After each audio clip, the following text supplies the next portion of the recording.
नमस्कार, मैं हूं संदीप चौधरी। लोकतंत्र के महापर्व की कवरेज में, महाकवरेज में आपका स्वागत है। लोकसभा चुनाव के दूसरे दौर में आज 12 राज्यों की 95 सीटों पर वोट डाले जाएंगे। अब से कुछ देर बाद यानी 7 बजे से वोटिंग शुरू होगी और 1635 उम्मीदवारों की किस्मत ईवीएम में कैद हो जाएगी। उम्मीदवारों ने प्रचार के दौरान मतदाताओं को रिझाने की हर संभव कोशिश की है। मतदाताओं ने भी खामोशी के साथ उम्मीदवारों के वादों और इरादों को परखा। अब मतदान की बारी है। वोट की ताकत का इस्तेमाल करके मतदाता अपनी राय ईवीएम में कैद कर देंगे। 23 मई को यह साफ हो जाएगा कि जनता ने किसके पक्ष में फैसला सुनाया है। बहरहाल आज के चुनाव में कई दिग्गजों की किस्मत का भी फैसला होगा। पूर्व प्रधानमंत्री एचडी देवेगौड़ा, 4 पूर्व मुख्यमंत्रियों और 5 केंद्रीय मंत्रियों के अलावा 8 पूर्व केंद्रीय मंत्रियों के सामने भी सियासी साख बचाने की चुनौती होगी। इसके अलावा तमिलनाडु की करूर सीट से लोकसभा उपाध्यक्ष एम थंबुदुरई जैसे दिग्गज भी चुनावी जंग में मौजूद हैं।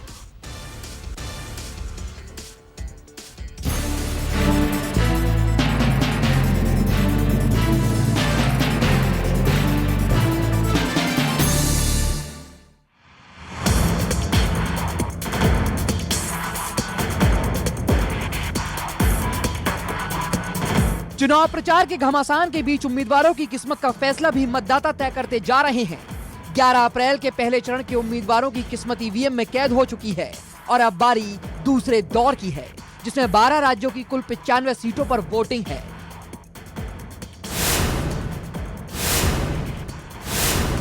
इनमें से यूपी की 8 सीटें नगीना, अमरोहा, बुलंदशहर, अलीगढ़, हाथरस, मथुरा, आगरा और फतेहपुर सीकरी शामिल हैं। बिहार में 5 सीटों किशनगंज, कटिहार, पूर्णिया, भागलपुर, बांका में भी आज मतदान है। इसके अलावा दूसरे दौर में कई राज्यों की लोकसभा सीटों के उम्मीदवारों की किस्मत का फैसला हो जाएगा।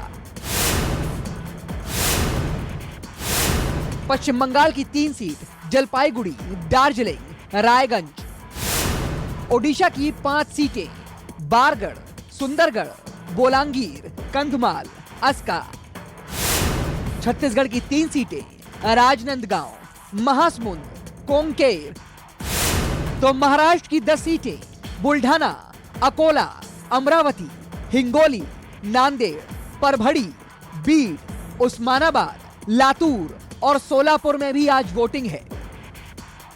दक्षिण की कई सीटों के उम्मीदवारों की किस्मत ईवीएम में कैद होने जा रही है। कर्नाटक की 14 सीटों उडुपी, चिकमंगलूर, हासन, दक्षिण कन्नड़, चित्रदुर्ग, तुमकुर, मांड्या, मैसूर, चामरानगर, बेंगलुरु ग्रामीण, बेंगलुरु उत्तर, बेंगलुरु मध्य, बेंगलुरु दक्षिण, चिक्काबलापुर, कोलार, तो तमिलनाडु की 38 सीटों पर भी वोटिंग है।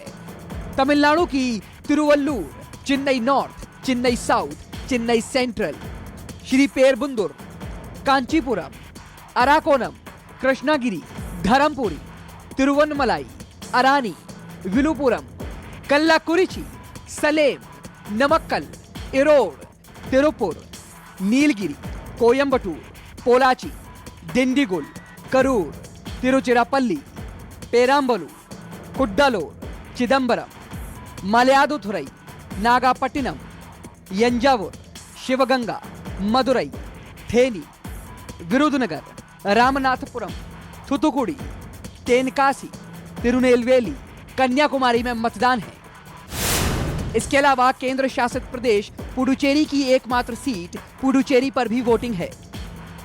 पूर्वोत्तर की कई सीटों पर भी आज मतदान है। इसमें असम की 5 सीटें करीमगंज, सिलचर, ऑटोनोमस डिस्ट्रिक्ट, मंगलाडोई, नौगांव, तो मणिपुर की आंतरिक मणिपुर सीट शामिल है। इसके अलावा दूसरे दौर में जम्मू कश्मीर की 2 सीटों श्रीनगर और उधमपुर में भी मतदान है। इन सभी सीटों पर मतदाताओं ने किसके पक्ष में अपना फैसला सुनाया, यह 23 मई को साफ होगा। Bureau report, news 24। और मेरे साथ मेरे कुछ सहयोगी जुड़ गए हैं। 95 सीटों पर आज मतदान शुरू होने वाला है। लगभग 1 घंटे बाद मतदान की प्रक्रिया शुरू होगी। 95 सीटों पर 95 रिपोर्टर न्यूज़ 24 के मौजूद हैं। फिलहाल आपको आगरा लिए चलूंगा, जहां मनीष कुमार मेरे साथ हैं, अलीगढ़ में वरुण सिन्हा हैं, अमिताभ ओझा पटना में हैं और सोलापुर में संकेत पाठक भी मौजूद हैं। तो बिहार, उत्तर प्रदेश और महाराष्ट्र पर अभी हम इस शुरुआती घंटे में निगाह डालने वाले हैं। और मनीष, 8 सीटों पर, उत्तर प्रदेश की 8 सीटों पर आज मतदान होगा। पहले चरण में भी 8 सीटों पर मतदान हुआ था। अभी किस तरह का उत्साह आपको दिख रहा है? लोगों से कुछ बातचीत हो पाई? अभी 1 घंटा बचा है, लेकिन लोग अपने मत का इजहार करने के लिए क्या पोलिंग बूथ की तरफ आते दिखाई दे रहे हैं? देखिए संदीप जी, मैं फतेहपुर सिकरी में हूं और यहां से राजबब्बर कांग्रेस से यहां पे चुनाव लड़ रहे हैं। आपको बता दें कि राजकुमार चाहर जो है वो भारतीय जनता पार्टी से चुनाव लड़ रहे हैं। इसके बाद जो है गुड्डू पंडित, जो कि बाहुबली हैं, वो यहां से जो है महागठबंधन के उम्मीदवार हैं। तो जाहिर तौर पर आपको, जहां तक आपने बूथ की बात की, तो बूथ पर भी तैयारियां अंदर चल रही हैं। मैं बूथ के बाहर खड़ा हूँ, अपने कैमरा पर्सन को एक बार आपको झलक दिखाना चाहूँगा। ये फतेहपुर सिकरी एक ऐतिहासिक शहर है। इस लिहाज से मैं जो यहाँ पे जो पैलेस है उसके पास ही ये बूथ बना हुआ है, जिसको आदर्श बूथ बनाने की तैयारी है। तो अंदर काम चल रहा, लेकिन आपको दिखा दें कि जहाँ तक लोग हैं, तो लोग, क्योंकि मीडिया कर्मी यहाँ पे काफ़ी जमा हुए हैं, इस उत्साह में लोग ज़रूर बूथ के बाहर आके खड़ा हो रहे हैं संदीप जी। लेकिन उत्साह लोगों में दिख रहा। कई लोगों से हमारी ऑफ कैमरा जो बातचीत हुई है, सुबह सुबह लोग हमसे आके मिल रहे हैं यहाँ पे, तो वो कह रहे हैं कि बहुत दिलचस्प मुकाबला है। आपको बता दूँ संदीप जी की जो चुनाव प्रचार यहाँ फतेहपुर सिकरी में हुआ है, उसमें जो आलू बोने वाले, जो आलू जो पैदा करने वाले जो किसान हैं, वो बहुत इस बात को लेकर एक बड़ा मुद्दा बना है। गन्ना किसानों का एक मुद्दा बना। और आपको बता दूं कि रात भर इस इलाके में बारिश हुई है। खड़ी जो गेहूं की फसल है, किसानों को किस कदर जो नुकसान हुआ, क्योंकि पूरे उत्तर, आप समझिए कि नोएडा से निकलकर हम यहाँ तक आए, पूरे रास्ते हमें बारिश का सामना करना पड़ा। पूरे रास्ते में गेहूं की खड़ी फसल थी, वो फसल खराब हो गई। जाहिर तौर पर, हालांकि ये मुद्दा अब जाकर बनेगा, क्योंकि किस तरीके से सरकार मुआवजा देती है, क्योंकि किसानों को बहुत भारी नुकसान होगा। लेकिन बूथ के बाहर जाहिर तौर पर आपको बता दें, थोड़ी देर में लोग यहाँ पे आना शुरू करेंगे अपना मतदान करने के लिए। तैयारियां यहाँ पे चल रही है। दिलचस्प मुकाबला है फतेहपुर सिकरी में, आपको बता दूं यहाँ पे। बिल्कुल वरुण, और पहले चरण में जहां गन्ना सबसे अहम मुद्दा था, अब आलू की बात होने लगी है। जैसे दूसरे और फिर हम तीसरे चरण पर जाएंगे। खास उत्तर प्रदेश की मैं बात कर रहा हूं। आपने कई इलाकों का दौरा किया है। मुद्दे क्या हावी होते दिखाई दे रहे हैं, या ध्रुवीकरण एक कड़वी हकीकत है इस बार उत्तर प्रदेश के चुनाव की?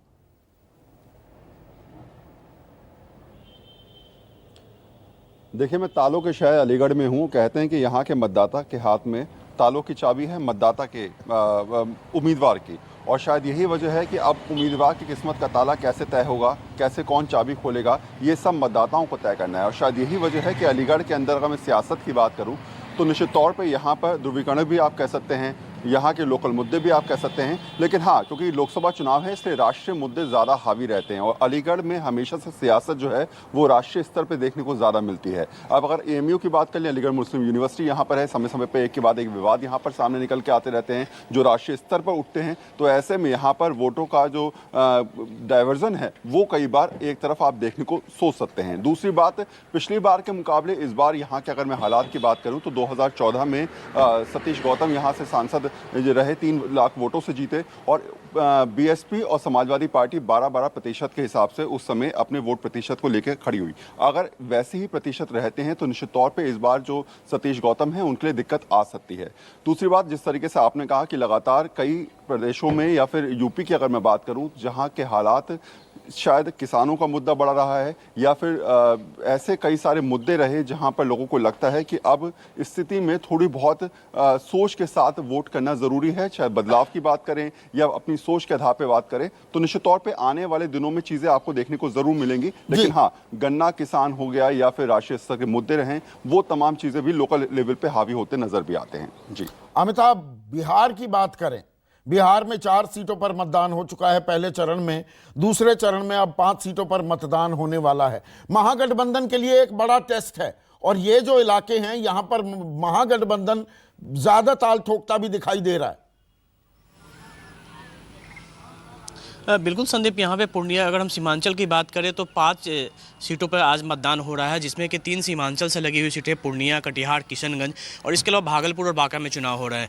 इन 5 सीट पे महागठबंधन के साथ ही अगर हम एनडीए में बात करें जेडीयू के, तो 5 सीटों पर उम्मीदवार जो हैं वो जेडीयू के हैं और यही वजह है कि नीतीश कुमार लगातार एक सप्ताह से इन इलाकों में कैंप किए हुए हैं और वो पटना भी नहीं लौट रहे हैं। यहीं पर मधेपुरा में कैंप कर वो लगातार इन इलाकों में सभाएँ कर रहे हैं और यहाँ पर जो लोग, जो उनके कैंडिडेट हैं, उनके पास में प्रचार कर रहे हैं। महागठबंधन की उम्मीदें इसलिए ज़्यादा यहाँ पे है क्योंकि ये जो सीमांचल का इलाका है, शुरू से ही वहाँ पे महागठबंधन का दबदबा रहा है। कांग्रेस के भी उम्मीदवार यहीं से जीते थे 2014 में, जब मोदी की लहर थी, उस वक्त भी यहाँ से कांग्रेस के उम्मीदवार जीते थे। पूर्णिया की हम अगर बात करते हैं, पूर्णिया में थोड़ा सा परिदृश्य बदला हुआ है। पिछली बार 2014 के चुनाव में उदय सिंह और पप्पू सिंह जहां एनडीए की तरफ से बीजेपी के उम्मीदवार थे, वहीं इस बार वो महागठबंधन के उम्मीदवार बने हैं, जबकि पिछले बार 2014 में संतोष कुशवाहा ने उन्हें हराया था और इस बार संतोष कुशवाहा एनडीए के उम्मीदवार हैं, जेडीयू के उम्मीदवार हैं। तो निश्चित तौर पर यहाँ मुकाबला बहुत कड़ा है क्योंकि पप्पू सिंह भी की एक अलग धमक है, एक अलग पहचान है और पिछले बार 1.25 लाख वोट से वो यहाँ से हारे थे और उसकी वजह ये थी कि जितने वोटों से वो हारे थे उतने वोट यहाँ पे कांग्रेस को मिला था। लेकिन इस वक्त कांग्रेस के साथ महागठबंधन में है और उदय सिंह और पप्पू सिंह कांग्रेस के टिकट पे ही यहाँ मैदान में हैं। बगल के जिलों के भी हाल यही है। कटिहार में तारिक अनवर के साथ भी कड़ा मुकाबला है। किशनगंज सीट काफ़ी इंपॉर्टेंट है, महागठबंधन के कब्जे में रहा है। अररिया सीट है, हालांकि अररिया में 23 अप्रैल को मतदान होना है। लेकिन हम अगर इन 5 सीटों की बात करें तो यहाँ पे महागठबंधन के साथ ही एनडीए का भी, खासकर जेडीयू की भी जो यहाँ पे दाव बहुत बड़ा है और यहाँ उनके लिए काफ़ी मुश्किल भरा है क्योंकि जिस तरीके से गठबंधन में, महागठबंधन में नेताओं की, उम्मीदवारों की जो तैनाती हुई, उम्मीदवार जो दिए गए हैं वो काफ़ी ध्रुवीकरण के हिसाब से दिए गए हैं। बिल्कुल। और महाराष्ट्र की ओर भी रुख करते हैं। महाराष्ट्र भी अहम राज्य है। उत्तर प्रदेश के बाद सबसे ज्यादा सीटें महाराष्ट्र से ही आती हैं, 48 सीटें हैं। आज दूसरे चरण का मतदान हो रहा है महाराष्ट्र में और महाराष्ट्र में भी यहाँ पर कांग्रेस और एनसीपी का जो गठबंधन है उनको कड़ी टक्कर देनी होगी शिवसेना और बीजेपी के महागठबंधन को। शिवसेना बीजेपी में बहुत सारे लोग एनसी और कांग्रेस को छोड़कर भी वहां जाते दिख रहे हैं। ऐसे में मुद्दे ज्यादा हावी होंगे या राजनीतिक समीकरण ज्यादा मजबूती से सामने आते दिखाई दे रहे हैं संकेत?